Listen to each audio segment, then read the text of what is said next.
This is such a great idea, Michelle. Really, really excited. Where did it come from? Well, it came from the movie, clearly. So I had the idea to turn it into a musical. Because it's a fair question, because it's not a musical.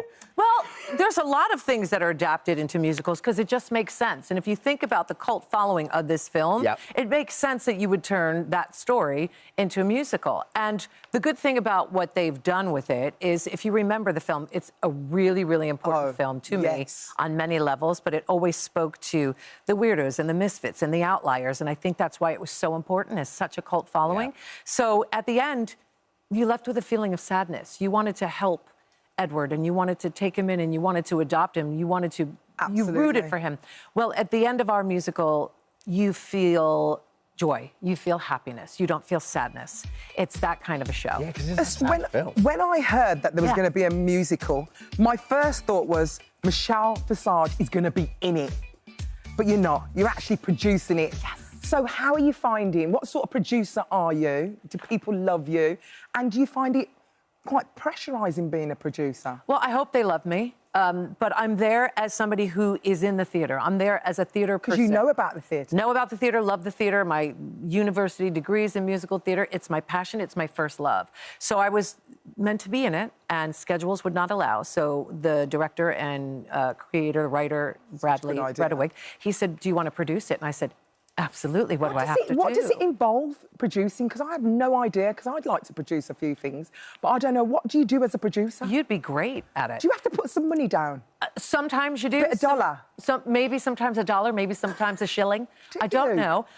In this case, it's more about bringing who I am and my knowledge of musical theatre and my knowledge of this movie and this show in particular, and loving music and giving my opinions and my thoughts and notes. No giving's fun. Oh, wonderful. Yeah, but they really don't need it because this cast and crew is fully formed. It was a sold-out run in Los Angeles, and they brought a whole bunch of them over here, along with British performers and people of the like, to put on this musical. What about the music? Tell us about the music they have. So I think a lot of people think jukebox musical, I'm out, not my thing. And that's me. I don't love a jukebox. Why? Same. I don't know. There's the musical theatre purist snob in me likes to have original the original music. stuff, I'm with you. Right.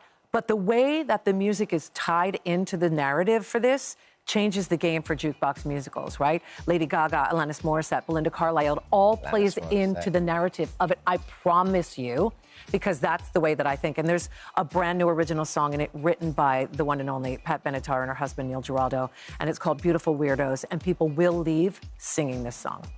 We were talking about the fact that... Yeah, it's one of my favorites. Quality. Yeah, 80s. Any Madonna? No Madonna. You'll have to wait and see. Oh, because we were talking about the fact that you won a lookalike competition of Madonna, which makes sense, at 16. When I was 16. Have you ever met her? Is she a friend yet? She is not my friend. Oh. But Alison, I don't know how you feel about this. You know, you don't want to meet your... You don't want to meet your idol. And I've met a few, and they've let me down, and I've met a few, and they're my friends. She is one I want to stay on her pedestal and remain there. I don't want... Look at you two. I mean, is that you? Yeah. Yeah. Oh, my goodness. I'm the one not singing at an arena with the ghost voices. Yeah, just FYI. How can we tell the difference? Thank you, Dermot. Thank you. You and Belinda are friends, though, aren't you? Yeah, and she was my first ever idol. Who you met? When I met Belinda, honestly, I wish my mother was here to see me text Belinda and be like, hey, Queen, what are you doing? And she's like, oh, I'm in LA, because she lives in Mexico now. You want to go for lunch? And I'm like, am I really going out to lunch with Belinda Carlisle? She was my first, because she was before Madonna, wasn't she? The thing about Belinda Carlisle as well is you play her songs now on the radio or in a DJ set, and the place goes, like, and not just one or two, like, you know, the whole back catalogue. She's so good. She's incredible. And she's a lovely, lovely human being. And obviously, you're a singer as well. Yeah. Not a lot of people know about that, though. You was a singer, and you was on the Bodyguard soundtrack. You got an actual mention in that, didn't you? So I was in a girl group from 1989 to 1991 called Seduction, who had huge, you know, we had 4 top 10 hits in the States. We charted here as well. And then in 92, I ended up recording an album and a song for Arista Records. Clive Davis signed me. The group was called Soul System. I was on top of the pops here. And the song, It's Gonna Be a Lovely Day, we did a remake of Bill Withers. Yeah. And Clive chose that. That's it. There it is. Tune. Clive chose that song to be in The Bodyguard. It was the only non-Whitney song that made it into The Bodyguard, the movie.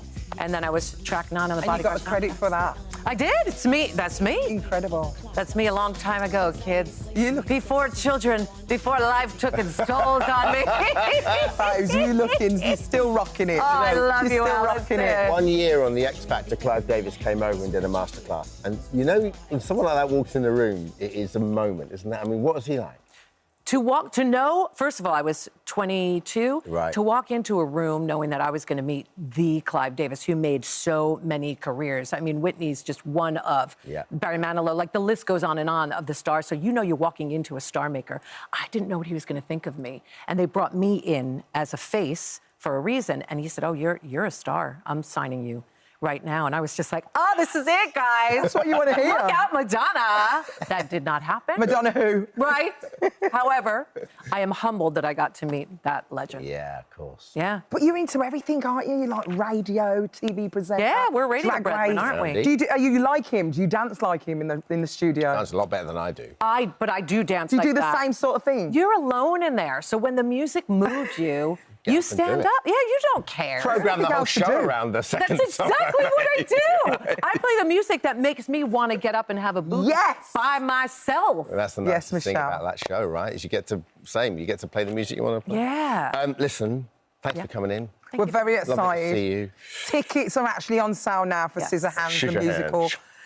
How do I say it? Say it, Chloe, you try. Southwark. Oh, darn it. Southwark Playhouse Elephant. They're available right now. Thank you for visiting our This Morning YouTube channel. We upload tons of new content every single day. So hit the subscribe button, like all the videos, and don't miss out. We'll see you in the morning.